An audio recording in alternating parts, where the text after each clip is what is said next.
sounds of one same flow with a tune simply titled Prayer. Takes my time to exactly 26 minutes before 5. And of course, welcome! Welcome to my favorite place. Yes, the Take Me Back series. And like we said, Tina Dorothy is online and yeah, she wants closure. Hi, Dorothy. Dori Hesi. Hi, how are you guys? Munotamba. Isusu ndaida kubvunza tisatenda mberi. Okay. Dorothy rakabva kunani? Izita rani? Nderatete. Oh! Ndakutaurira. All right. Okay. Ish, I was about to ask you this. Sorry, Dori. All right, Dori, we just want you to narrate to us nyaya iri kunetsa because you said you wanted closure kubva kumukomana wako. No. When you say closure, you're saying kuti achatodi. Adaunzwisisa kuti why is it mukomana achiita zvaanoita. Alright. Ndo zvaafambira muzuva ranhasi. So tell us, first maybe you could tell us your boyfriend's name, not surname, and what's troubling you. Okay, here's the thing. Komana wangu tatova nemakore 3 years tiritese, but what he does is during my holidays or even for Valentine's Day, even my birthday, okay, anongoita zvekuti anongoenda pamute all of a sudden without even an explanation. Antoita mazuva or anogona send a message happy birthday over to end up on mute for days, no present, no nothing. Even right now as I'm speaking to you, and you what's going on. Okay. Me anondo disappear by my special holidays. Exactly. Perhaps anoda kuti spend your time neni or spending his money on me. Dori. Mfeso wako asi munhu wemunhu ere? No, asori munhu wemunhu. Asori angari munhu wangu, yeah, but I'm not sure anymore. Okay, because about past tense. Okay, I want to understand. Then there's a problem. I want to understand. So anenge ari off the radar zvokuti habatiki here kana kuti anenge akakubloka here kana kuti anenge iyo acho anenge asitori online. Chii chinenge chiri kuitika? Ndinotozama, I text, I call, but he doesn't pick my call. But I return my text. Last scene yake unoiona here because I feel like yeah. Kana kuti inotohaidwa. I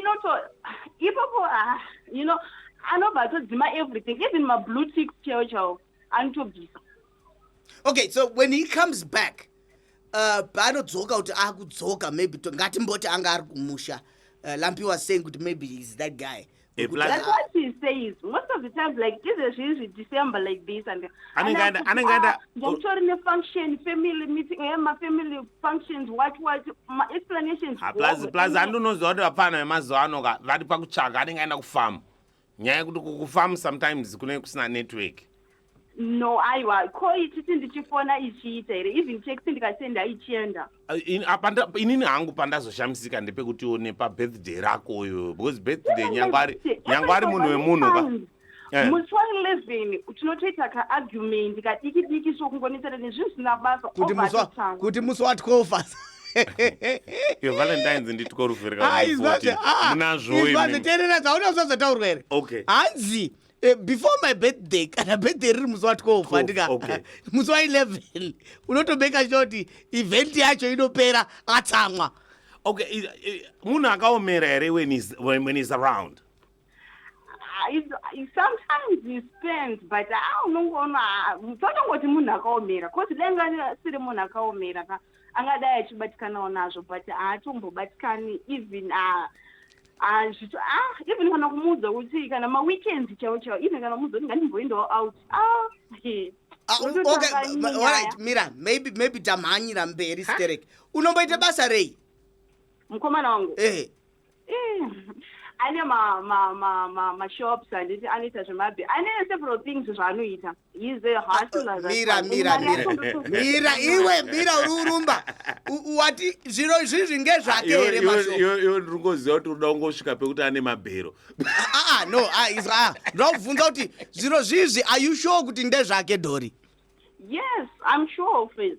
Because pamwe arutambi pamwe akatomubatsira kutomupa mari yestart. Akamubatsira ndiani? All of this story tests. Akamubatsira ndi brother. Yes. Vake. So do you ever when he's AWOL, do you ever try and find his brother? Kutaura nebrother yake paanenge asikubatika iye. Atombozvidi izvozvo manje kana ipapo ndikati I tried one time kutombotaura nebrother yake. Brother yake seriously ndanditori naye because they stay kuma separate houses havagari ku same house. Okay, do you achitoti ndanditori naye atoenda kumba what do you know vakazosangana brother ebva yamuudza kuti korumbodii iwewe ka then paakauya ipapo akabva tobatika that minute abva atanga kutopopota kusaka iwa kutoenda kwahama dzangu kunoreva here saka oda kumbozama kuita sei zvekuti ndakatotadza kunzwisisa ndakakanganisa papi. unoziva kuti inini chandatanga kufunga pawati haabatiki maholidays. I thought kuti inyaya yekuti maholidays chete, as in there's a possibility that he's hitched. There's a possibility that he's hitched, but you wataura kuti nema weekends haabatiki, plus on your particular birthday. Kumba kwake I go there. Even maybe you might think he is married. No, he is not. But here's the thing. He could be unmarried in town, but married in the villages. Kopa birthday rake. You what? Ndotozikanwa kumba kwavo. Iwe. I'm telling you. Chete hama dzemurume hadzisi. Hama dzemurume hadzitembeka. Okay, anyway, kutabedu. Alright, is that the nini Dori? Saka iwe wangada kuti tiite sei manje Dori? Ine ndinoda kuti mundibatsire kutaura naye kuti anditaurire ndinzwisise kuti anondida here kana kuti haadi kuspenda mari yake on me here ndigare ndaziva zviripo kuti maybe what is that 3 years? Exactly. Saka uruti kubva pemakatotanga kudanana.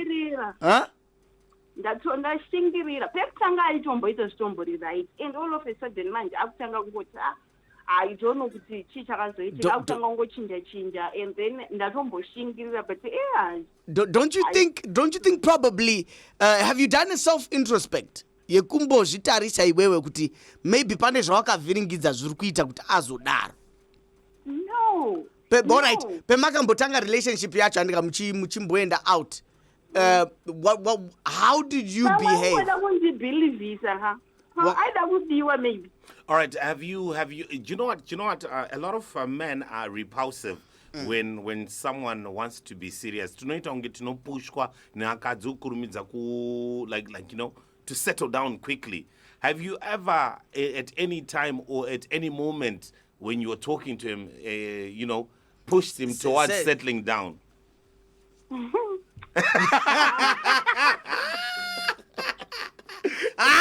Dori, wako uyoga unenyaya iwewe Dori. You don't know what I've gone through. Dori mira Dori. Ausati wapindura mubvunzo wangu. Dori mira Dori. But ausati wapindura mubvunzo wangu. Wakambomubvunzawo here kuti shamwari unomboende kondobvisira rini kana kuti inini shamwari ndaude uroorwa kana kuti inini shamwari ndaude mwana? I did actually. Ndo pakatangira problem. Saka ndo pakatangira problem ipo. I am telling you, ndo pakatangira problem. Ndakatongotaurawo zvezvekungoti in passing chingoita mention and then yo ndakamana tozitenda umba kweni. You see now you struck a nerve there. What happens is I wasn't ready yet at that time. But some people have got a past. Some people are afraid of settling down. And you know what, holidays and birthdays, they're so special. Ukaoneka wakubatika ku holiday, wakubatika nemskana wakuenda naye ku holiday kana kuenda naye ku birthday rake. It means you're about to take the next step. So maybe he's repulsive about the next step. Akamboti unoda zvekurora. Alright, pemakatanga chiro chenyu mwakawirirana kuti muchada uroorana here kana kuti maamurumboedza?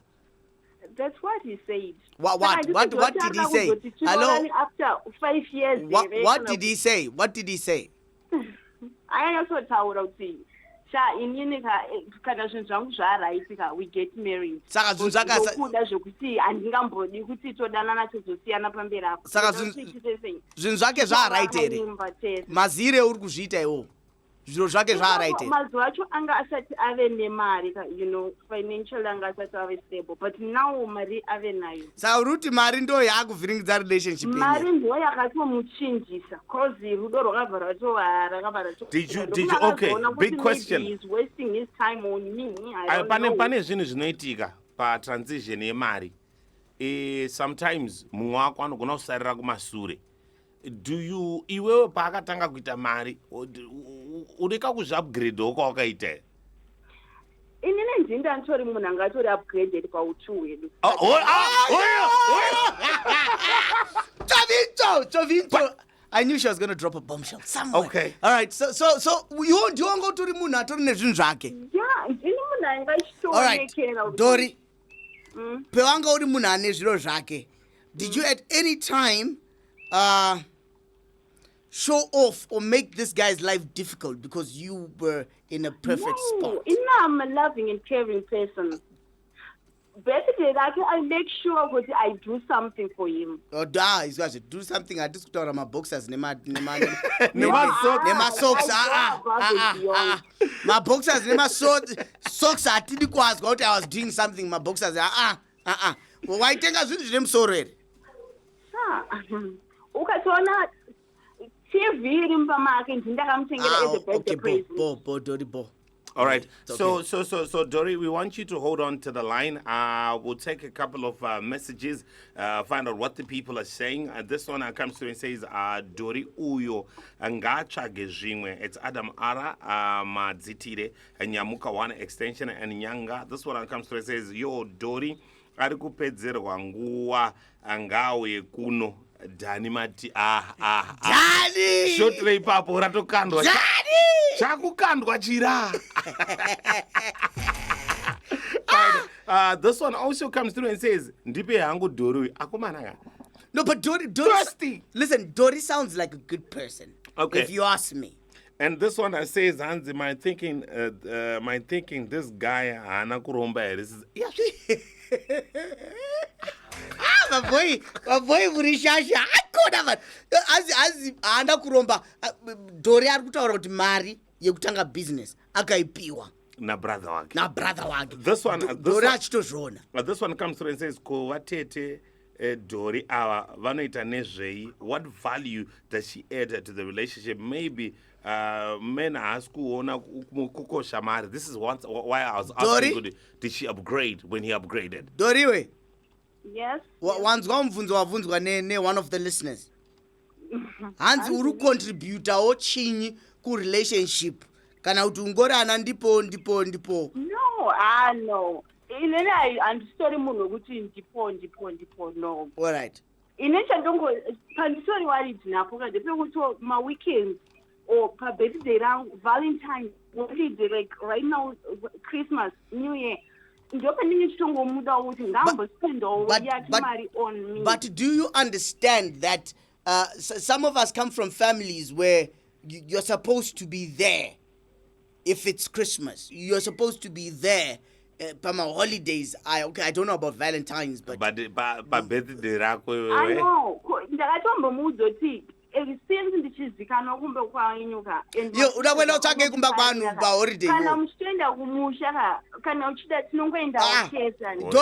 Dori udakotsvake kumba kwanu usati waroorwa ikoko holiday udakwenda utsvake meet the family you meet the family. So you are telling me kuti imimi munotanga kutounganidza mari dzekuroora munhu wamusati amaona. Unounganidza mari dzekuroora munhu wamusati maona. Brains akuna tori right. Meet the family. This is why he would then say I don't want to see or speak to her during those days, because Dori kana ari kuti iye uri kuti ngatiende tese kumusha kwacho sandizvere kunoona anhu iwowe unoti unenge uinawo sandizvere. One, you're saying I'm a liar. No, it's not even about that. Two, who says I want you to meet everyone in my family? So are you ashamed of me? I'm not ashamed. Is he ashamed of you? I'm not ashamed of you, but I don't want you to meet everyone in my family. Because there are certain people. There's certain people who need drama. Dori, imagine iwe wobva waenda kumba kwemfesi wako anditi. Wobva wasvika vari kuita madoro a cleansing ceremony yekucleansa mfesi wako iwewe. Tell me how you will react. I'm sure I'll understand. She's ready. Look, man, if you ask Dory, me, how old are you? Mira, Dory, how old are you? I'm 26. Yeah, I'm ready. 20, Okay, Mira, Dory. Kumba vari kuti chinyi? Are your parents all there? Kumba kwaane pressure here yekuti chenda? No, hakumba kutombonana pressure. Iwewe ndiwe waredi. Iwewe ndiwe wane pressure. Yeah. Why you don't say pressure? No, and no pressure. Ndiwe waredi. But yeah, I'm ready to settle down. Okay, so now what we'll do is we need to get in touch with the guy. We'll try and get in touch with the guy, but we also need you to listen into the advice, listen into what people are saying. We'll take you offline for a little bit. We'll take a couple of calls, take a couple of more messages. Uri kuteerera hako radio handiti? Yeah. Yeah, tinotumbonzwa kuti vamwe vanofunge, but inini hangu I feel like pushing him kuti ngatiende kumusha. For him it's like I didn't push him. It was just a suggestion. If he's comfortable with it. Dory, zvetatu kutaura zvazve kuti sevarume kune zvimwe zviro zvinoti disconnecte magetsi. Because pfungwa terera, pfungwa dzake, if my thinking, pfungwa dzake ndedzekuti musikana uyu akuda kutondiendera mberi, wakutoda kutoenda kumaholiday kumusha kwedu. Ausati wa mukadzi wangu Doriwe, ausati wa mukadzi wangu, uri girlfriend yangu.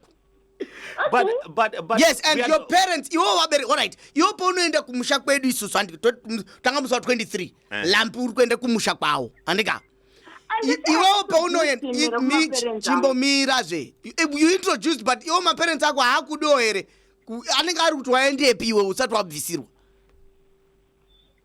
kubva musi wa 23 kusvika musi wa 5 December abereki ako anenge ari kuti waendepi. But she's come of age. She's come of age. Like for a day or plus Mira at 26. Listen to me.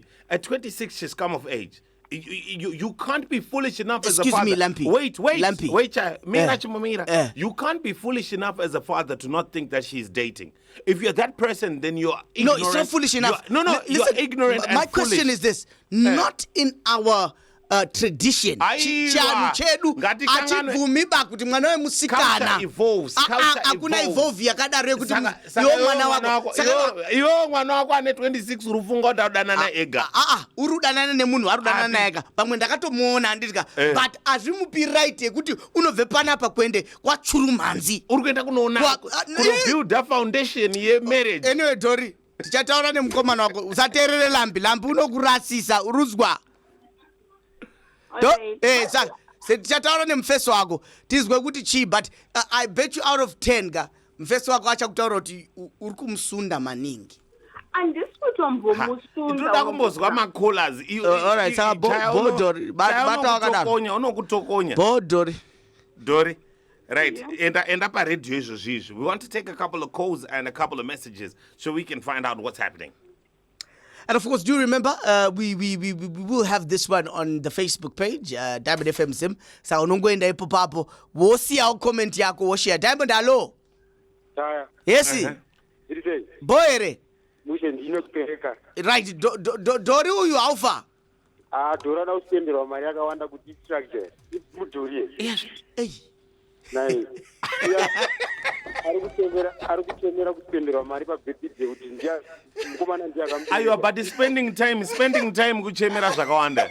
Aiwa, holiday nomboreve, holiday izorora. Wakarora here. Mira. Wakarora here. Holiday izororo, saka zorewa kuti chi? Izororo rezvese, ngambusiye mukomana azorore pa holiday. Hai.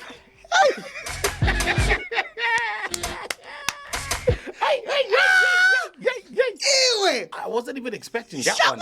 Azimuduri here. Diamond FM, hello. Lambina chaya. Yes, kan. Chiva papeda longa ndrunyatsa kunzwa zvakanaka nenhau yasisi Dori yawo. Mati Dori odiya kumana. Chandabataka ndechekuti anenge angari right pakuti izvoka haakwanisi kuti aende kumba kwemukomana wake kana asati aroorwa Mhm. anofanirwa kutanga kuita kushamwaridzana hake nemukomana vake voshamwaridzana, then panozoya nhau yekuti vakwasha vakuya kunovhisira ndokuda kutanga kuziva ipapo. Uye kana business chika yakanaka ka vanoya vobvisira zvinhu zvavanditika. Dori is 26, mind you. Sorry, She's 26. 26 is just a number. She's come of age. She's still someone's daughter. Can 20? She's in a prime dating time. She's obviously with a boyfriend at this time. If you are a father and you think a 26-year-old is not with a boyfriend, you are ignorant and foolish. No. Yes. Ukaitora nenzira iyoyo hazvisidzo. Nzira chaiyo ndo yandiri kuedza kukutaura kuti unoziva kuti zvinofanirwa kunga zvine apa kana akutoenda anoenda achisvikako achiti ndiri ani. Uri ani? Ngondibvunza Uri ani? I am in courtship with your son. Tirichakana. Mira chaya. Wauya kunoitei? Ndauya kunoona imi vabereki kuitira pamangwana tidzidzane.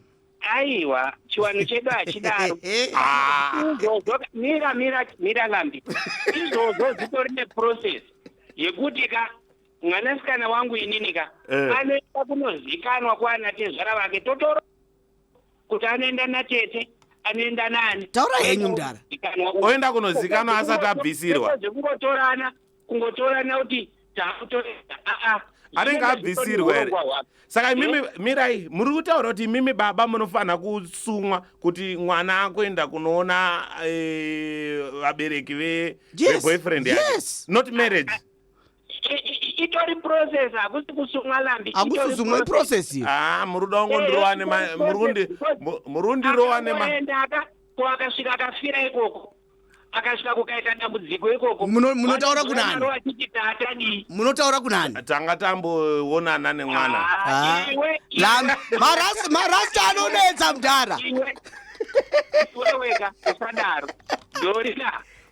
Ndikutaure kana erera. Dori wakaterera. Mukomana wako ka. Usanyanya umumhanyira hako. Maybe ane zvimwe zvinhu zvaari kuronga. Iwe wobva wada kuti dai zvazodai. Uchitarisa age yako ichakanaka stereki. Saka usanyanyawo kumhanya. Nyatsa kutora time yako kuti upe mukomana wako time yekuti aronge zvaaroda newe, because iwewe ka like zvambotaurwa kuti pamwe unenge wakuda kuti muti mhanyirei. Ndizvo zvandoda kuona izvo. Thank you, Musharukwa. Thank you, Musharukwa. Thank you. All right, what we'll do is we get to continue with this one. That's after the news. Right now, we need to give you guys some health tips. And remember, we can also continue with this conversation. That's on our Facebook page at Diamond FM Zim. Go and check it out and go and give your comments. Do give us your views. And I'm sure. Patisha bata bambo but it type yekusadayira kudaira anodaira lampi. But here's what I guarantee you this young man is going to tell us. Because he feels she's pushing too fast and too hard. Wow. Anekaturikwa uyo. Anekaturikwa. All right. Kuturika nekuturikirwa. Zvinhu zvitoriyo asi waurumbirirwi ngemunhu unode kuenda umba kwedu kotsvakei usati wabvisirwa. I want to get to know you. No, I want to meet your people so your people can be mine. And vice versa.